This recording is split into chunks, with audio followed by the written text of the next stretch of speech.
नमस्कार, आप देख रहे हैं कल की तैयारी। मैं हूं आपके साथ प्रशांत पांडे। एक ऐसा शो जो आपकी आज ही कल की तैयारी कराता है, यानी कल के बाजार में आपको कहां रणनीति अपनानी है, किन सेक्टर्स पर ध्यान रखना है, किसे अवॉइड करना है, ये सब कुछ हम आपको आज बताते हैं अपने एक्सपर्ट के जरिए से। बाजार का पूरा ब्यौरा आपके सामने रखते हैं और उस आधार पर आगे की रणनीति की राह आपकी आसान बनाई जाती है। इसके अलावा एक बहुत बड़ा हिस्सा आपके सवालों का भी हम शामिल करते हैं, तो तौर तरीके जान लीजिए जिसके जरिए आप अपने सवाल हम तक पहुंचा सकते हैं। आपकी स्क्रीन पर एक नंबर ऊपर लगातार फ्लैश होता रहेगा। इसके अलावा सोशल मीडिया प्लेटफॉर्म्स पर भी आप अपना सवाल हम तक पहुंचाइए और साथ ही आप YouTube के कमेंट बॉक्स में भी अपना सवाल हम तक भेज सकते हैं। याद रखिए, जो सवाल आप हमें आज भेजेंगे उनके जवाब आने वाले शो में हम देंगे। यानी कल जो पूछे गए सवाल हैं, कल जो आपने YouTube के कमेंट बॉक्स में पहुंचाए हैं, वो जवाब आज हम देने वाले हैं। और चलिए, आज की खास चर्चा में दो बेहद खास एक्सपर्ट को भी हम शामिल करेंगे।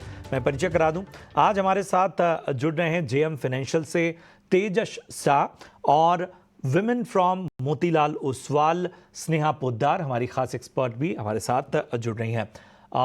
इससे पहले कि मैं तेजस आपके पास आऊं, ज़रा अपने दर्शकों को एक बाजार का पूरा ब्यौरा दे देता हूं। तो नया शिखर छूने के बाद आज बाजार में चाहे निफ्टी हो, मिड कैप हो, स्मॉल कैप हो, हर तरफ हमने देखा कि एक प्रॉफिट टेकिंग नजर आई, गिरावट नजर आई।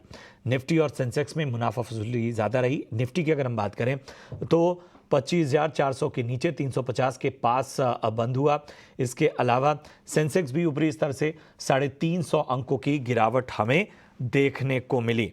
इन सब के बीच में अगर हम आज बाजार के एक्शन को देखें तो बजाज ट्विंस चलते हुए नजर आए। बजाज हाउसिंग में एक तरह की प्रॉफिट टेकिंग हमें नजर आई। दबाव आज सबसे बड़ा आईटी पे था। पिछले एक साल की सबसे बड़ी इंट्राडे गिरावट आईटी ने देखी है फेड की कमेंट्री से पहले। इसके मायने भी हमने आपको समझाए, हमने तमाम रिसर्च आपके सामने रखी।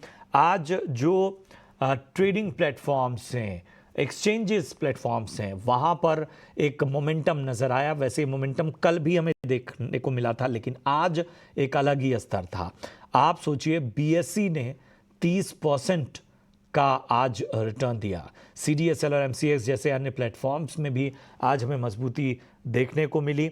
टॉरेंट पावर हो, ये भी आज चला। इन सब के बीच में अगर हम बाजार के मूड माहौल को देखें, यानी कि जो खास तौर पे एडवांस डिक्लाइन रेशियो को, तो 825 शेयर ऐसे थे जो कि हरे निशान में बंद हुए। 1757 शेयर ऐसे थे जिन पर आज दबाव दिखा बाजार के बंद होने तक। तेजस, बड़ी अहम हो जाती है कल के बाजार पर रणनीति। बताइए, यहाँ से बाजार आपको क्या दिखता है? क्या आपको लगता है कि और थोड़ी मुनाफा वसूली आ सकती है और गिरावट आ सकती है, या सब कुछ अब फेड की कमेंट्री के मद्देनजर ही देखा जाना चाहिए? गुड आफ्टरनून प्रशांत जी और सभी दर्शकों को मेरा नमस्कार। देखिए, आज की जो फेड की कमेंट्री और जो रेट कट डिसीजन है उस पे पूरा जो है बाजार का डायरेक्शन निर्भर है आने वाले एक और दो दिन के हिसाब से। और तकनीकी रूप से अगर देखेंगे तो निफ्टी के 25,500 के करीबन काफी अच्छा स्ट्रॉन्ग रेजिस्टेंस था। आज निफ्टी ने एक नया हाई बनाया 25,482 का, और वहां से हमने हल्की सी मुनाफा वसूली देखी है। बट अगर थोड़ा 10 से 15 दिन का अगर नजरिया देखे तो ओवरऑल चार्ट स्ट्रक्चर अभी भी स्ट्रांग है। 25,200 का इमीडिएट बेसिस पे सपोर्ट है और पोजिशनली 25,000 का सपोर्ट है। जब तक ये दोनों सपोर्ट इंटैक्ट है मुझे बाजार में कोई मेजर फॉल लगता नहीं है। अगर रेट कट डिसीजन अगर 25 बेसिस आता है तो मुझे लग रहा है कि हल्की सी और मुनाफा वसूली आ सकती है और नीचे में निफ्टी 25,200 तक का भी स्तर छू सकता है। बट ओवरऑल चार्ट स्ट्रक्चर काफी अच्छा है, तो बाय ऑन डिप्स की रणनीति रखनी चाहिए। बैंक निफ्टी की बात करें तो बैंक निफ्टी का चार्ट स्ट्रक्चर काफी स्ट्रांग है। आज निफ्टी में हमने काफी जोर से गिरावट देखी, बट बैंक निफ्टी एक चट्टान की तरह मजबूत खड़ा था और हमने उसमें तेजी देखी है। मुझे लग रहा है कि अगर बैंक निफ्टी में एक हल्का सा डिप आता है तो बाइंग करना चाहिए। मुझे लग रहा है बैंक निफ्टी आने वाले दिनों में इसका जो previous all time high level था 53,350 का, वो रीटेस्ट कर सकता है। तो इसमें भी ये बाय ऑन डिप्स की रणनीति रखनी चाहिए निफ्टी और बैंक निफ्टी में। रणनीति इंडेक्स पर अब फटाफट से आपके सवालों को शामिल करते हैं, क्योंकि ज़्यादा से ज़्यादा इस छोटी समय सीमा में हमको ज़्यादा से ज़्यादा सवाल लेने हैं। रीना देवी का सवाल सबसे पहले, और स्नेहा मैं आपके पास आना चाहूँगा। ग्रेफाइट इंडिया पे राय जानना चाहती हैं। इनकी बाइंग प्राइस अच्छी है, 500 के स्तर पे इन्होंने ख़रीदारी की हुई है, और ग्रेफाइट इंडिया पे बताइए क्या बने रहें या मुनाफा बांध लेना चाहिए? ये ग्रेफाइट पे बने रहना चाहिए, बिकॉज अभी इंडिया की बातचीत चालू होगी यूरोप के साथ। सो कहीं ना कहीं उसमें बेटर रेट्स आने की संभावना है। तो ग्रेफाइट पे मेरी सलाह रहेगी कि बने रहे। देने की सलाह। राजेश शर्मा का सवाल लेते हैं। हिंदुस्तान एरोनॉटिक्स लिमिटेड लिया है इन्होंने, और बहुत ही ऊपरी स्तरों पे लिया है। 5400 की इनकी बाइंग है। तेजस ज़रा राय दीजिए। HAL 5400 की बाइंग। कल 2-4 सवाल आए थे, वो लोग भी 5000 के आसपास ही, 4800 5000 के आसपास फंसे हुए थे। ऐसा क्या है कि इन स्तरों पर फंस गए तमाम निवेशक? राजेश जी की भी बाइंग 5400 की है। देखिए, जो ये डिफेंस स्टॉक्स थे उसमें 2-3 महीने पहले काफी स्ट्रॉन्ग अट्रैक्शन था, बट उसके बाद हमने एक अच्छी खासी गिरावट देखी है। अभी हेल्थ की बात करें तो चार्ट स्ट्रक्चर थोड़ा वीक हो गया है। स्टॉक अभी लोअर टॉप लोअर बॉटम बना रहा है। और देखेंगे तो जो छोटी अवधि की मूविंग एवरेजेस है, 50 डे और 20 डे एक्सपोनेंशियल मूविंग एवरेज, दोनों के नीचे कंसिस्टेंटली ट्रेड कर रहा है। तो मुझे लग रहा है ये स्टॉक में दबाव जारी रहेगा। यहाँ से कोई एक पुल बैक रैली आती है करीबन 4750 से लेके 4800 के करीबन, तो मेरे हिसाब से तो स्टॉक में से एग्जिट करना चाहिए। ठीक है, तो स्टॉक में एग्जिट करने की आपको सलाह मिलती हुई बढ़ते हैं आगे। और अगला सवाल उज्जीवन स्मॉल फाइनेंस बैंक पे है। हमारे एक दर्शक हैं माता दीन, उनका सवाल है। 47 रुपए की इनकी बाइंग है। बताइए स्नेहा, 47 की बाइंग, नुकसान जो है वो इन्हें लगभग 6300 का 6400 का लगभग होता हुआ, कितना इंतज़ार करें कि ये नुकसान की थोड़ी बहुत भरपाई हो पाए? जी देखिए, एक्चुअली जो स्मॉल फाइनेंस जो माने माइक्रो फाइनेंस जो ओवरऑल इंडस्ट्री है, वो एक थोड़े बुरे समय से गुजर रही है। सो काफी चैलेंजेस अभी फेस कर रही है ओवरऑल सेक्टर। तो इस सेक्टर को वापस उस हेडविंड से उभरने के लिए थोड़ा टाइम लगेगा। तो अगर ये 2-3 क्वार्टर वेट कर सकते हैं पेशेंटली, तो Ujjivan small finance as a company काफी अच्छी है। But because of the industry headwinds जो कि अभी प्रेशर जो कि फेस कर रही है सब कंपनियां, तो उसके कारण स्टॉक भी प्रेशर में है। तो मेरी सलाह है कि अगर आप लॉन्ग टर्म होल्ड कर सकते हैं तो इसमें बने रहिए, नहीं तो फिर निकल जाना बेटर रहेगा। तो ये खास रणनीति आपको मिलती हुई। चलिए, अगला सवाल जीवन राम साहब का है। टाटा टेक्नोलॉजी पे राय जानना चाहते हैं। 1080 की इनकी बाइंग है, थोड़ा ही नुकसान यहाँ पर होता हुआ इनके भाव के आसपास ही है। तेजस, टाटा टेक का 1080 की बाइंग, क्या करें? मेरे हिसाब से स्टॉक में बने रह सकते हैं। इनको एक स्टॉप लॉस लगाना रहेगा 1045 का। जब तक 1045 का लेवल ब्रेक नहीं करता है, चार्ट सेटअप अभी भी अच्छा है। हमने पिछले 2-3 दिन से स्टॉक में ऊपरी स्तरों से थोड़ी सी मुनाफा वसूली देखी है, बट जब तक 1045 होल्ड कर रहा है, हमें लग रहा है कि स्टॉक आने वाले दिनों में थोड़ी सी रैली कर सकता है और ऊपर में 1100-1120 तक के भी लेवल दिखा सकते हैं। तो होल्ड करने की सलाह रहेगी विद स्टॉप लॉस बिलो 1045। बिल्कुल, तो ये है नज़रिया। आप टाटा टेक पे बने रहने की आपको सलाह। रंजन कुमार का सवाल लेते हैं। SBI पे राय जानना चाहते हैं। 880 की इनकी बाइंग है, और SBI में आज जो मोमेंटम आया है, मेरे ख्याल से उनका यही नज़रिया होगा कि क्या ये मोमेंटम उनके भाव को पार कर पाएगा, और कर पाएगा तो कितना समय लगेगा? स्नेहा जी, SBI 880 की खरीद है। आज का जो मोमेंटम है और बैंक निफ्टी से जो पॉजिटिव रुझान है, उन सब के मद्देनजर क्या नजरिया बन रहा है? जी देखिए, एसबीआई पे ऐसे तो हमारा व्यू काफी पॉजिटिव है अगर हम लंबे स्तर की बात करते हैं। बट सब कुछ निर्भर निर्भर करता है आज यूएस फेड क्या रेट कट लेके आता है। सो अगर rate cut by chance 50 Bips announce हो जाते हैं, तो बैंकिंग में ये जो हमने बाउंस बैक देखा है वो सस्टेन नहीं करेगा। बट अगर 25 बिप्स रेट कट आते हैं, जिसके चांसेस ज्यादा है, तो ये बाउंस सस्टेन कर सकता है। बट अगर ये इन्वेस्टर लॉन्ग टर्म है तो इसे एसबीआई को मेरी सलाह रहेगी कि पोर्टफोलियो में होल्ड करना चाहिए, बिकॉज लास्ट फ्यू इनफैक्ट काफी क्वार्टर्स में हमने एक कंसिस्टेंट इम्प्रूवमेंट देखा है फाइनेंशियल्स में, और वो आगे आने वाले समय में भी बरकरार रहेगा। ग्रोथ अभी थोड़ी मॉडरेट हुई बट वो टेम्पररी है, and आगे जाके वापस वो ग्रोथ एक्सपेक्टेड है कि पिकअप हो जाएगी। राय एसबीआई पे आती हुई सईद अली का सवाल लेते हैं। आरवीएनएल यानी रेल विकास निगम लिमिटेड पे इनका सवाल है। 543 की इनकी बाइंग है और ये भी नुकसान झेल रहे हैं। तेजस, आरवीएनएल 543 543 की बाइंग, क्या करना चाहिए? देखिए, स्टॉक में थोड़ी करेक्शन चालू है, बट इसका जो इमीडिएट बेसिस पे सपोर्ट है वो करीबन 514 का है और पोजिशनल सपोर्ट 500 का है। तो अगर ये पोजिशनल ट्रेडर है तो इनको 500 का स्टॉप लॉस लगा के होल्ड कर सकते हैं। अगर 500 का लेवल टूटता है तो निकल जाना चाहिए, और ट्रेडर है तो 514 का स्टॉप लॉस लगा के खड़े रह सकते हैं जब तक ये दोनों सपोर्ट लेवल इंटैक्ट है। मुझे लग रहा है एक हल्की सी पुल बैक रैली आ सकती है स्टॉक में, और स्टॉक ऊपर में 545 से लेके 560 तक के भी लेवल दिखा सकता है। ठीक है, तो बने रहने की आपको सलाह। 560 तक के लक्ष्य यहां पर आने वाले वक्त में हासिल हो सकते हैं। रितेश पटेल का सवाल लेते हैं। कोल इंडिया पे राय जानना चाहते हैं।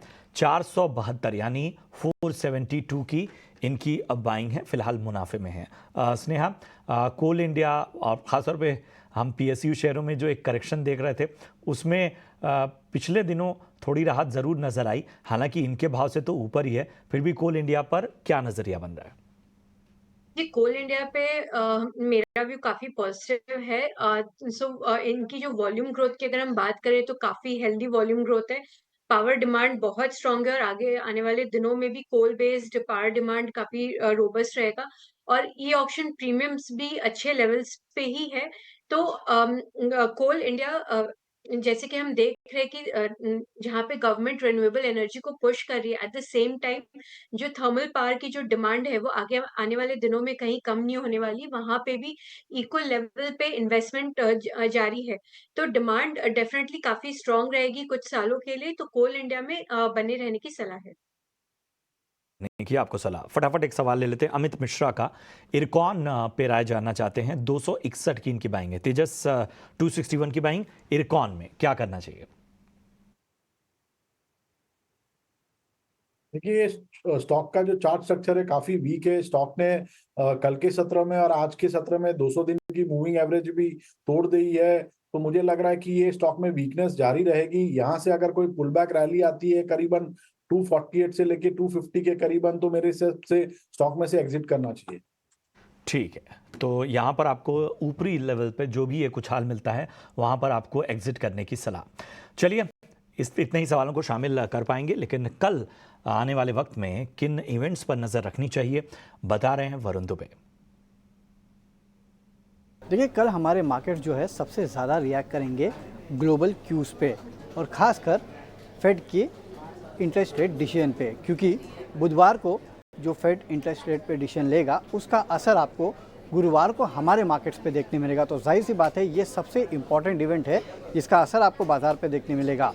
इसके अलावा कल यूएस में काफ़ी सारे और डेटा आने वाले हैं, वहाँ पे भी आप नज़र रखिएगा, जैसे कि जॉबलेस क्लेम्स के नंबर्स आएंगे, एग्जिस्टिंग होम सेल्स के नंबर्स आएंगे। तो ये कुछ इंपॉर्टेंट इकोनॉमिक डेटा है जो कल आने वाले हैं।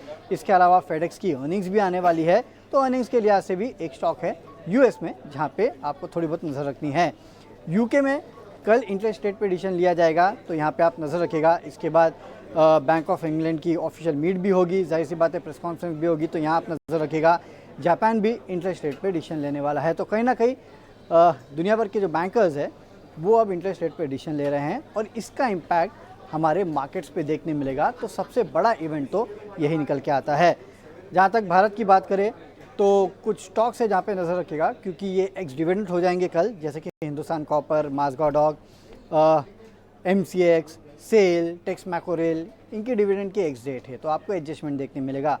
इसके अलावा सैक्सॉफ्ट ये एक स्टॉक है जिसकी बोनस की एक्स डेट है, तो यहाँ पे भी आपको एडजस्टमेंट देखने मिलेगा। लेकिन ग्लोबली अगर आप देखेंगे तो काफ़ी सारे बैंक्स, काफ़ी सारे सेंट्रल बैंक्स इंटरेस्ट रेट पे डिसीजन लेने वाले हैं, और इसका असर जो है हमारे बाज़ारों पे होगा। शुक्रिया वरुण आपका इस अहम जानकारी के लिए, कल के ट्रिगर्स बताने के लिए। चलिए अब बढ़ते हैं आगे अपने खास सेगमेंट वीआईपी शेयर्स की ओर।